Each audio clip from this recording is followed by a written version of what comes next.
बिस्मिल्लाहिर्रहमानिर्रहीम। अस्सलाम वालेकुम। क्या हाल है तमाम देखने वालों के? सब अपने घरों में खुश रहें, आबाद रहें, आमीन सुम आमीन। आज हम दाल गोश्त बना रहे हैं। तो गोश्त के जायके को थोड़ा सा चेंज करने के लिए आप सब्ज़ी भी शामिल कर सकते हैं, दाल भी शामिल कर सकते हैं। आज मैं आपको अपने तरीके से दाल और गोश्त बनाना सिखा रही हूँ। मुझे सिखाने का लफ्ज़ ऐसा लगता है कि जैसे पता नहीं आप लोगों को नहीं आता। माशाअल्लाह अल्हम्दुलिल्लाह आप लोगों को बहुत सी चीज़ें आती हैं। मेरे ज़्यादातर रेसिपीज़ में ये मैं आपसे ज़्यादा बात करती हूँ कि मैं बता रही हूँ। ठीक है, आपको आज मैं दाल गोश्त बता रही हूँ कि हम कैसे बनाते हैं। तो ठीक है, उसके लिए मुझे जिन चीज़ों की ज़रूरत होगी उसमें मैंने 1 किलो जो है ना ये मटन लिया है। ठीक है, इसको मैंने धो के साफ़ सुथरा कर लिया। 1 किलो हड्डी के साथ वाला लेना है। आधा किलो मैंने चने की दाल ली और अभी मैंने नहीं भिगोई इसको। ठीक है, इसको भी चुन के साफ़ कर लें। 2 अदद मैंने प्याज लिए, इसको मैंने फ्राई कर लिया। लहसुन और अदरक अलग अलग मैं बता रही हूँ। लहसुन का पेस्ट 1 टेबल स्पून और जो है अदरक का पेस्ट 1 टेबल स्पून है। 1 कप तेल है। 1 टेबल स्पून जो है ना ज़ीरा है और 1 टेबल स्पून सूखा धनिया है। साथ साथ रख दें 1 टेबल स्पून जिन चीज़ों की ज़रूरत हो। और 2 टेबल स्पून मैंने सुरख मिर्च पाउडर लिया है। 2 बड़ी इलायची ली है और 20 दाने जो है ना मैंने काली मिर्चों के लिए हैं। बड़ी इलायची का बहुत अच्छा सा टेस्ट आता है, इसलिए मैं शामिल करती हूँ। 1 टीस्पून जो है ना वो मैंने लिया है गरम मसाला पाउडर, पिसा हुआ गरम मसाला। और 1.5 टीस्पून मैंने नमक लिया है। 2 टीस्पून ले लें आप अपने टेस्ट के हिसाब से। 1 टीस्पून मैंने हल्दी ली है। तो तमाम चीज़ें मैंने बता दी। ठीक है, अच्छा वो आखिर में जाएंगे, आखिर में नहीं मतलब ये धनिया और हरी मिर्चें तो आखिर में जाएंगे। टमाटर हम भूनते हुए शामिल करेंगे। तो फिर शुरू करते हैं।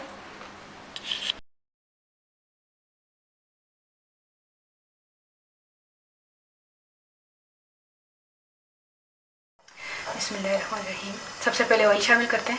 अंबर खान, आपके हस्बैंड को क्यों यकीन नहीं आता आप मेरी दोस्त हैं? अंबर खान है ना? उनके हस्बैंड को यकीन नहीं आ रहा कि आप मुझे कमेंट करती हैं, बल्कि मेरी बहुत अच्छी फ्रेंड है। ठीक है, अब यकीन आ जाएगा। इसमें हमने प्याज शामिल किया, बिस्मिल्लाहिर्रहमानिर्रहीम। और इसी में हमने लहसुन और अदरक का जो है वो पेस्ट शामिल किया। अच्छा तो याद आता तू बचो जड़ना मैंने तो स्पेशल अपने पकड़ा दी नहीं। टमाटर चल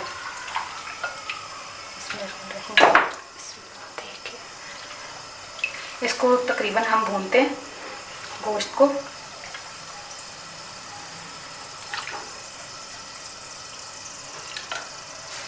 तो हाँ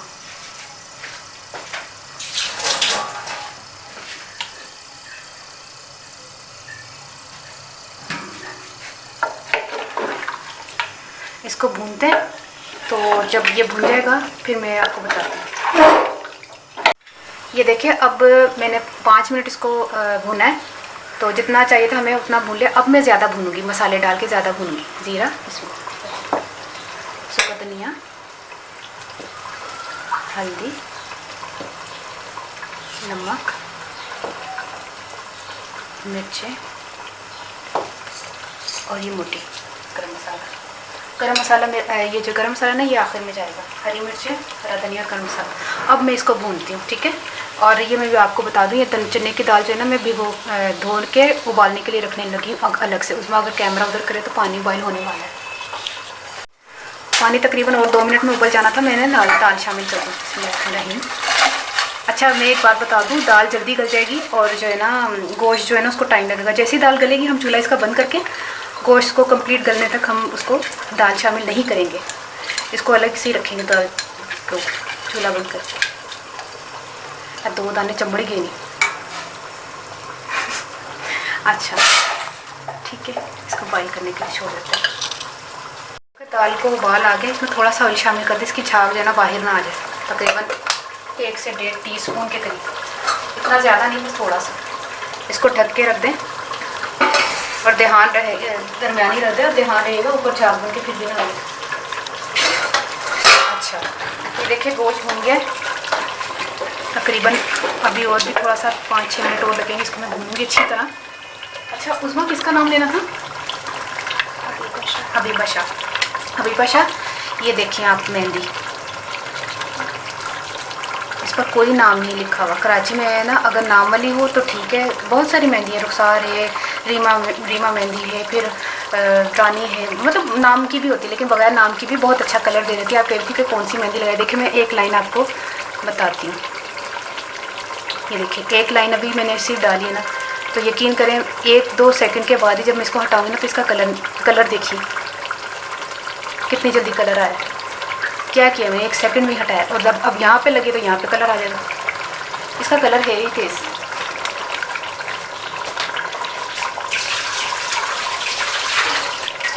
ये देखिए अच्छी तरह गोश्त भुन गया है। दाल भी जो है ना वो गलने के लिए रखी हुई है, वो तकरीबन हो जाएगी 20-25 मिनट में। तो गोश्त को तकरीबन घंटा लगेगा। ठीक है, हम तो उसका चूल्हा बंद कर देंगे दाल का। अच्छा ये गल गया तो इसके मतलब भुन गया तो ऑयल भी ऊपर आ गया, आपको नज़र आ रहा होगा। देखिए कितना, ये देखिए। अच्छा मैं आपको बता दूं कि आप चाहें तो सादा पानी भी शामिल कर सकते हैं इसमें गोश्त गलाने के लिए, लेकिन मैंने कल मटन यखनी पुलाव जो बनाया था उसमें थोड़ी बहुत यखनी जो है ना वो बच गई थी, ये देखें, तो मैं ये शामिल कर रही हूँ। आप चाहें तो सादा पानी भी शामिल कर सकते हैं। यखनी होगी बची हुई तो वो भी शामिल कर दे, उसका और अच्छा टेस्ट आएगा। इसमें रख रही हूँ गोश्त गलने के लिए, मैं रख रही हूँ।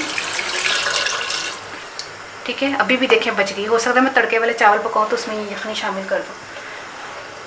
ये देखिए अब इसको पकने के लिए ना हम रख देते हैं, छोड़ देते हैं उसमें, वो ढक्कन देना। ये दाल गल चुकी है तो इसका चूल्हा मैंने बंद कर दिया। गोश्त जो है वो अभी टाइम लगेगा गलने में, ये बंद करके मैं रख रही हूँ। बिस्मिल्लाहिर्रहमानिर्रहीम। गोश्त जो है वो गल चुका है। अब हम क्या करते हैं, इसमें जो है ना दाल शामिल कर देते हैं।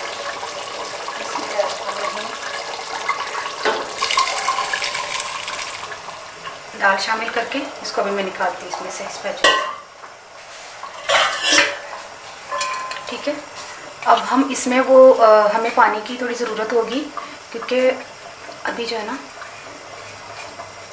ये देखें, पहले मैं कोई से अंदाज़ा लगा लूँ हमें कितना पानी चाहिए। अच्छा दाल ज़्यादा घुली भी नहीं होनी चाहिए, मैं बता दूँ आपको। हमें थोड़ा सा पानी चाहिए होगा तो हम क्या करते हैं, जो यखनी थी थोड़ी बहुत वो शामिल करते हैं, बस इससे ज़्यादा नहीं। अब हम क्या करते हैं, इसको 10 मिनट का जो है ना वो दम देते हैं, ताकि ऊपर जो है ना अच्छी सी इसकी वो तरी आ जाए। फिर हम हरी मिर्च और धनिया शामिल करेंगे। अब जो है ना इसमें हमने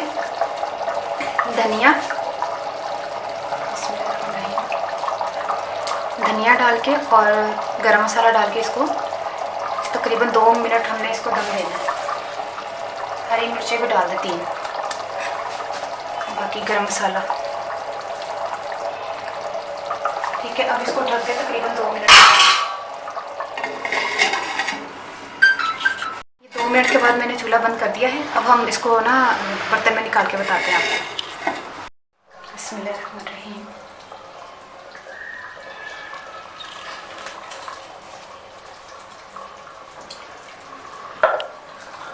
देखिए तीनों हमने हंडियाँ छोटी भर ली हैं। अब इसमें धनिया थोड़ा सा शामिल कर दें, थोड़ा सा इसमें शामिल कर दें,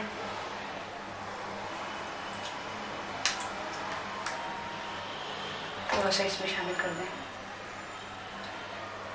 वो जो बड़ी मिट्टी की हांडी थी ना उसका सारा सालन 3 छोटियों में आ गया, पता है आपको। अच्छा हरी मिर्च 6 थी ना, 3 मैंने उसमें शामिल कर दी, 3 इसमें डाल दें। तैयार हो गया। ठीक है, अब आपने क्या करना है, इसको हाथ नहीं लाना, तू साफ कर देना, उसका हाथ जाके तेरा हाथ चला जाएगा। नहीं लगता, नहीं लगता, चल सही रहने देना, पाँच चला गई। अच्छा मैं ना देखो तैयार हो गया। उर्दू ਜਿਹੜੇ समझण वाले ने उन्होंने वास्ते अल्लाह हाफिज़। वैसे कई लोग कहते हैं ज़्यादा पंजाबी च दस्या करो, तो कई लोग कहते हैं पंजाबी बोले ही ना करो। ਮੈਨੂੰ तो सारे का करना पैंदा ना, सब दे नाल सब दी मननी पैंदी है। तो तुसी एक काम करो कि ना हुण तुसी सुनो गौर नाल, बिल्कुल जो पंजाबी समझन ना पंजाबी च ही सीख लैन। कि चने दी दाल मैं ਲਈ ਸੀ आधा किलो, तो गोश्त लिया ਸੀ 1 किलो। तो गोश्त मैं पकना धर दिता सी, प्याज लाल किया था पा के ना उन्होंने भुनिया, लसन अदरक पा के टमाटर पा के गोश्त में भुनिया। चने की दाल मैं अलग उबाल ली सी, विच गरम मसाला जो सुक्का धनिया जीरा पा के ते नमक मिर्च हल्दी पा के मैं पकना धरता, टमाटर वगैरह भी पाते सन।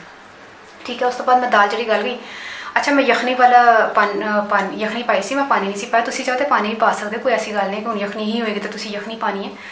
तो एवे कि फिर मैं चने दाल पाई है, उन्होंने आखिर च मैं धनिया तो हरिया मिर्च गरम मसाले नाल दम देता सी।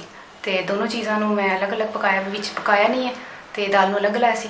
ਤੇ ਐਸਰੀਮ ਮਸ਼ਰਾ ਤਿਆਰ ਹੋ ਗਈ ਹੈ ਤੇ ਤੁਸੀਂ ਔਰ ਕਿਹਦਾ ਨਾਮ ਲੈਣਾ ਸੀ ਹੁਣ ਅੰਬਰ ਖਾਨ और दूसरे का ना बात चुका ही गल कह दे ਕਿਹਦਾ नेक्स्ट ਕਿਹਦਾ ਨਾਮ रेसिपी शुरू ਕਿਹਦਾ ਨਾਮ अंबर खान ਅੰਬਰ ਖਾਨ ਉਹਦਾ ਨੈਕਸਟ ਰੈਸਿਪੀ ਚ ਦਾ ਨਾਮ ਲੈਣਾ नहीं नहीं यही अच्छा यही वाली अंबर खान के हस्बैंड ਨੂੰ ਜਦੋਂ ਯਕੀਨ नहीं आ रहा हाँ। अंबर खान आपके हस्बैंड को क्यों यकीन नहीं आ रहा तो अब यकीन आ जाएगा ठीक है मुझे दो में जरूर याद बाकी दूसरे के नाम इंशाल्लाह नेक्स्ट हाँ नैक्सਟ ਰੈਸਿਪੀ ਦੇ ਵਿੱਚ ਬੜੇ ਨਾਮ मैं ਨੇ नाम लिखे देने ਤੇ ਨਾਮ ਲਿਖ ਲਿਖ ਕੇ ਅਸੀਂ ਰੱਖੇ ਦੇ ਨੇ ਤੇ ਇਨਸ਼ਾਅੱਲਾ ਨੈਕਸਟ ਰੈਸਿਪੀ ਦੇ ਵਿੱਚ ਤੁਹਾਡੇ ਨਾਮ ਲਿਆ ਜਾਣਗੇ ਤੇ ਜਿਹੜਾ ਨਾ ਇੰਤਜ਼ਾਰ ਕਰੋ ਤੇ ਮੈਨੂੰ ਦੋ ਜ਼ਰੂਰ ਯਾਦ ਰੱਖਣਾ ਕਿ ਅੱਲਾ ਹਾਫਿਜ਼।